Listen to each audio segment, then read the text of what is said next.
What's up guys, Grandmaster Igor Smirnov is here, and in today's video I'd like to reveal to you the main strategy for winning a game of chess. I'm gonna show you exactly how strong players think while playing a game of chess so that you can replicate the exact same process and win more games. And I'll be showing you the two main strategies that you need to follow in any kind of a position so that you can find the right move. This is the blueprint that you can just learn through this video and then follow in your games. It's a very straightforward thing. You'll be able to apply it easily. And without further ado, let me show you these two strategies. Here's the first example, the game between two former world champions, Spassky playing white versus Peterson. It's white to play a relatively typical position, the material is equal, and, things are more or less equal. It is white to play. Now let me ask you this question. How would you play here as white? Because obviously we're not just talking about this particular position, but in general about your way of thinking. While you're playing a chess game, how do you find the right move? How do you come up with the right plan? And here's the problem. In this position, you can easily name a bunch of moves which would make some sense and would follow the rules. For example, white can go maybe knight c5, putting the knight on a strong square. Does it make sense? For sure. Or maybe you need to worry about your little bit exposed king, and maybe you need to bring it away from this exposed position somewhere to a3, into the safety. Maybe you want to centralize your queen, play something like queen d5, also to bring it to a more active square. Or maybe you want to play queen d8 and force the exchange of queens and then try to convert it into an endgame and attack opponent's weak pawns there. Like, you can also play rook to d8, putting the rook on an open file, and then aiming to play rook to d7 on the next move. Like, you can also play c4, trying to exploit the pawn majority that you have on the queen side. And once again, all the moves that I'm saying right now, they all make sense, they all follow a certain rule of chess, a certain strategic rule. And that's the problem. When you watch a common, a typical analysis of a game played between, say, Carlsen and Caruana or whatever top players, usually the guy who's showing you the game is just throwing you a bunch of variations over you. Or he's just saying, well, white needs to go knight c5, putting the knight on a strong square. But here's the thing. How do you know, when you're playing the game yourself, how do you know which rule to follow? How do you know which move to pick? That's the real problem. And that's why, instead of just trying to throw a bunch of sub-variations which could happen in this game on you, I'm gonna show you a clear guideline that you need to follow in your game so that you can find the right moves easily. So here's the first guideline. It says that the strongest move in chess is the attacking move. Therefore, if you can attack, you should do this. And usually the way to find attacking moves is to pay attention to opponent's half of the board. I just highlighted this with this red rectangle, and ask yourself, how can I go there? How can I move forward into opponent's territory and create some threats? If you ask yourself this question in a given position, you will easily see that there are basically only two moves which I can come up with, which is knight to c5 attacking the rook, or pawn to b5, creating the threat of pawn to b6 checkmate. So these are the two moves which you should think about first and foremost. And if you see that one of them works, that one of them looks good to you, you should definitely play one of them. Here's another important note about attack, which is also something that a lot of students ask me about, and people get confused about this, so let me clarify this. Here's the move knight to c5, and let me ask you, is this an attacking move? To some extent it is, because it attacks the rook by the knight. But the definition of attack is that it should normally force your opponent to defend. That's the whole point of this idea. You want to attack and you want to move forward, and at the same time, you want to force your opponent to go back, to worsen his position, to defend. And in this case, it's just not the situation, because here black does not have to retreat with the rook. If black is forced to play rook to e5 to retreat, that would be ideal for white, but black is not forced to go there. He can obviously go forward with the rook somewhere to e2, to e1, or whatever, and actually, it only helps black to attack. That's why this knight c5 move is kinda a taken move, but not really. And that's why in the game, Spassky did not play this. The move b5 also makes sense. It was one of the good options for white to continue his attack, but also it's slightly unclear because, obviously if white could play b6 checkmate, that would be great, but black will obviously recapture, and from there, it's not that clear how can white continue his attack. And here we come to the second important strategy. What if you are trying to find an attacking move, but there are no good options? Or maybe there are some options, but they don't look that promising. What should you do then? Here comes the second main strategy, which is called the principle of the least active piece. You need to look at your position and check the piece which is the least active, which does not take active part in the game, which is not doing something meaningful, which is not attacking, not putting pressure on your opponent, and then you need to relocate this piece into a better square, into a more active square.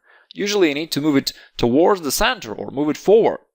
And that's exactly what Spassky did in the game. He played knight to d4. He noticed that his immediate attacking attempts at this position are not that much effective, and so he decided to bring the least active piece, which is knight in this case, into play. Because as you notice, the white's queen is already on an open file, it controls some squares here, the rook is already attacking the opponent's king potentially, but the knight on b3 currently is doing just nothing. So he found a way to bring it to the center where it can be more active. As you can see, chess game is actually really simple. You try to attack, if it doesn't work, you bring the least active piece into a better square. And in a nutshell, that's the chess strategy explained. That's why I call this lesson this way. And that's exactly the blueprint that you can follow even in blitz games to find the right moves easily. Now, black played bishop to e3, and here comes another test for you.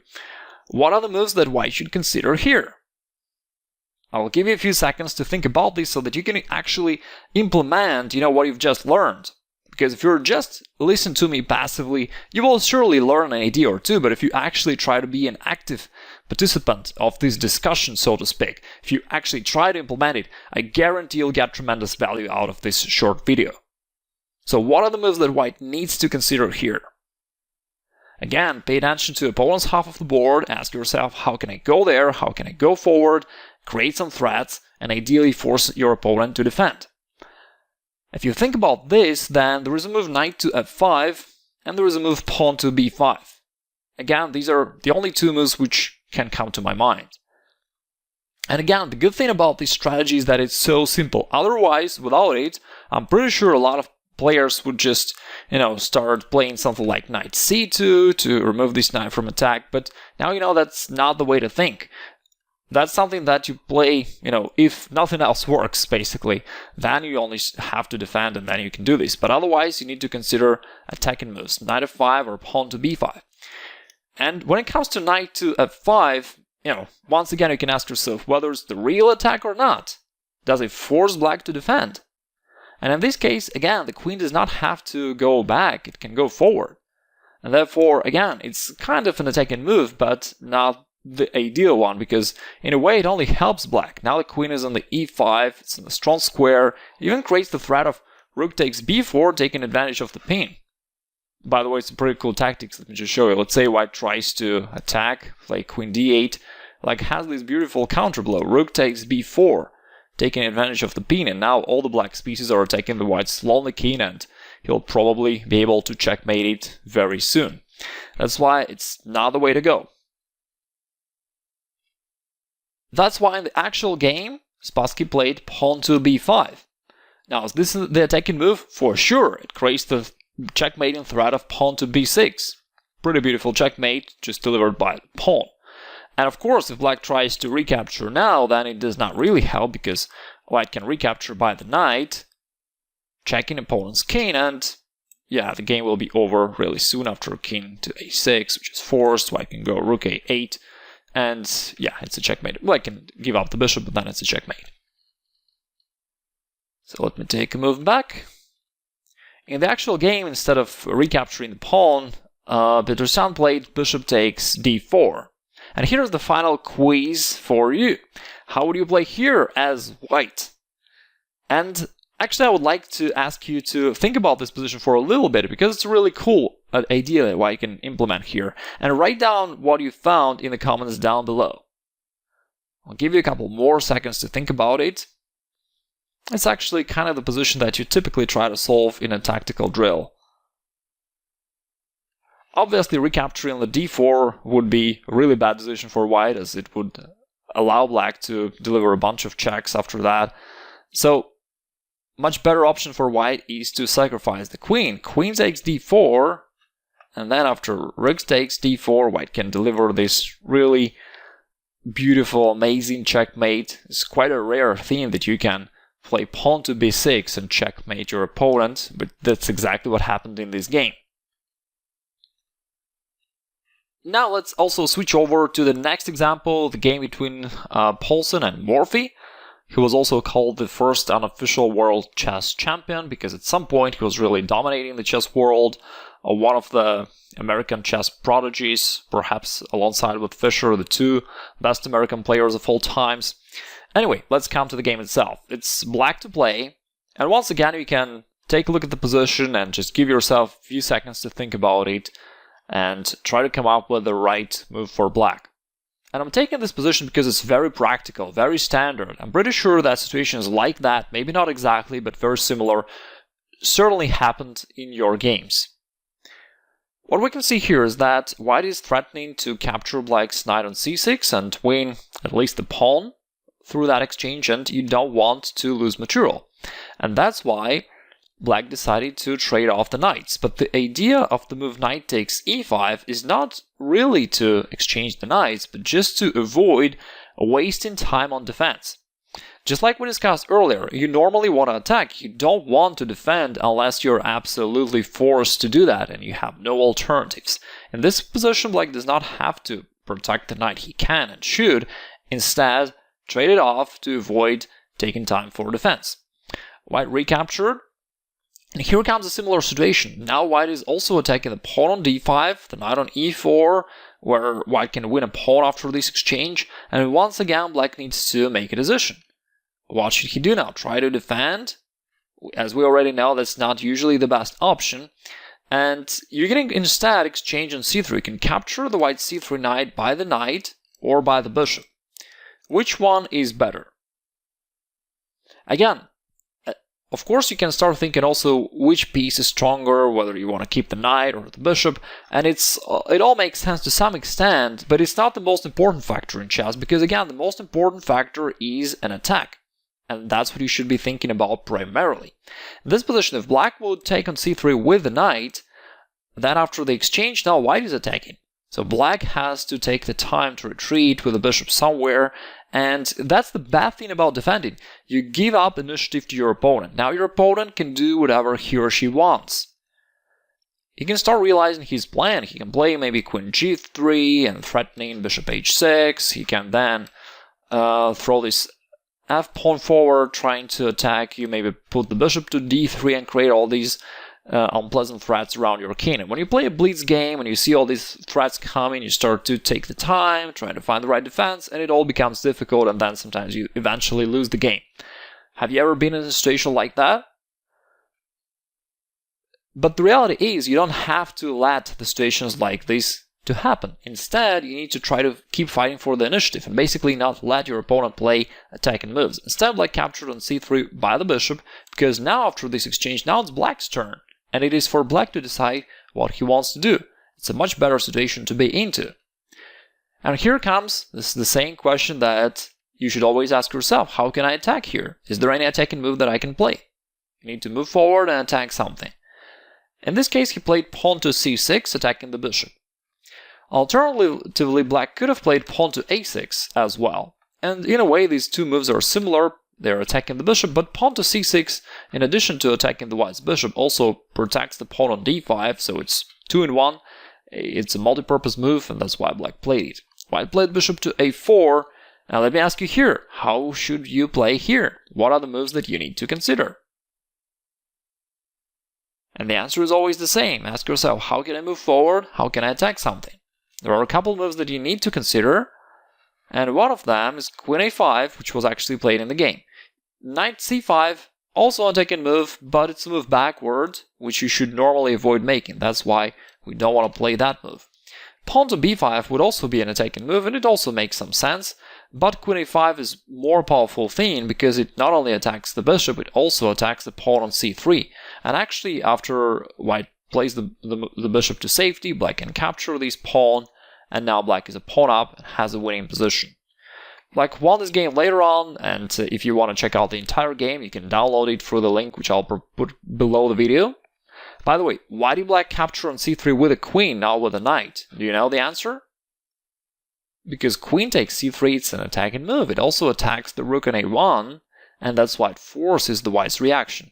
Unlike knight takes c3, where there is no threat, and therefore now white can start doing something like bishop d2 or whatever, and now white starts creating threats, which you want to avoid. You want to avoid this by playing something like queen takes c3, playing something attacking. And by the way, let me just continue with one more move. White played bishop to f4 at this position, and here you just need to go with the same system of thinking. You ask yourself, can I attack something? In this position, the answer is no, not anymore. White is all protected all around. In that case, here comes the second main chess strategy, principle of the least active piece. You notice which piece does not take part into the game, or it's the least active compared to your other pieces, and you need to bring it forward to a more active square towards the center, hopefully. So black played bishop to f5. That's it. Once again, the chess is a relatively simple game if you exactly know the right system of thinking. And usually, by the way, chess players do not reveal this to you. They just throw a bunch of sub-variations, and I know why. Through the Remote Chess Academy, we've created a number of chess courses, and sometimes I approach the top players in the world and ask them, like, would you record a chess course for us? And a lot of these guys who are my friends, they say, Igor, I don't want to create a mediocre content, and at the same time I do not want to reveal my real secrets. So I don't feel comfortable doing either of these two things, and that's why I don't want to do that right now while I'm an active player.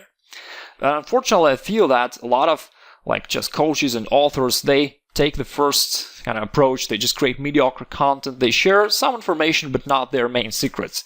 And that's why you're ending up with a lot of confusion about this, because you're just given a lot of generic information without specific practical advice. Things like I'm showing you right now. That's exactly how I think while playing chess.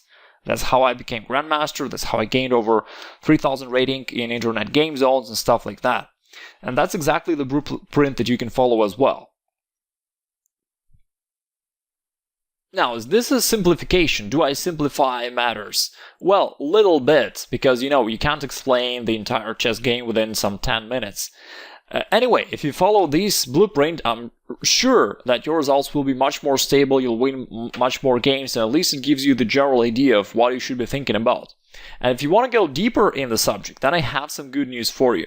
Because recently my team and I were thinking about the best way we can help people to achieve their chess goals. And I just came to realize that the students got the best results from my course, The Grandmaster's Positional Understanding, which has been our best-selling course. And people got phenomenal results, going from 0 to 1800 rating within a few months, or becoming an international master after stagnating for years, and all these great results that students get after studying this course. So we decided to bring it even a step further. Now, we are opening the doors for a group of students to enroll into the course, The Grandmaster's Positional Understanding, and the enrollment will be open for 7 days. So if you're interested, it's the best time to get in right now. Then we'll close the gates and we'll work with these students, meaning you will get access to the closed community of students where you can communicate with other students, you can get access to me and to my team of professional coaches, you can ask questions, get the support, and you can learn everything that you need to know besides these strategies that you learned here, but some other strategies as well, so that you really have the all-round understanding of chess. And my bold promise is that just with this one course, you can get several hundred rating points just after studying this one course, even if you have been stagnating for months or years. This has been happening, tens, hundreds of times actually, and I get messages from people almost daily who studied this course and who got great progress, even though they thought that they have no talent for chess and they should give up, which is something that makes me really happy, giving this idea to people that it's not that they don't have a talent, it's just that they've never been taught properly. Besides that, if you enroll right now, you also get this course at a discounted price. In addition to that, you also get an amazing bonus. You can get my course Attack and Win, which is worth about $100. You'll get it for free if you enroll into the Grandmaster's Positional Understanding course right now. So if you're interested, click the link down below the video and check out the details. Once again, I'm pretty sure that you can get tremendous progress just after studying this one course. And if you think that I'm exaggerating, well, it's not really the case, because I know this for a fact from coaching, individuals, national teams, from creating courses, publishing chess books, creating seminars, webinars, like you name it. Basically, in 15 years of my coaching experience, I've seen a lot, I've worked with a lot of people, and I know for a fact what works. Through the internet, I managed to teach thousands of people, so again, I have this tremendous feedback. I exactly know what is the stuff that works, that helps people, and I can give you this condensed experience within one course so that you don't have to waste many years just like I did. When I was trying to learn chess, I've spent approximately 4 years with no progress at all. I was just trying to figure out what works. And now I'm giving you the final answer, basically, so that you don't have to waste all that time. And again, so that you also feel comfortable, we have the full money back guarantee. For any reason you're unhappy, we'll give you all your money back, no questions asked. So give it a try, check out the link down below. Once again, for the next 7 days, you can get it at a discounted price with amazing bonuses. You can get access to me, my team of coaches, to access to the community of other students, and it can help you to not only learn the skills necessary, but also to train them, to make sure that you actually acquire this skill and not just some knowledge, which is nice, but you don't really know what to do with it. So once again, if you're interested, click the link down below, enroll into the course, and I'll see you inside.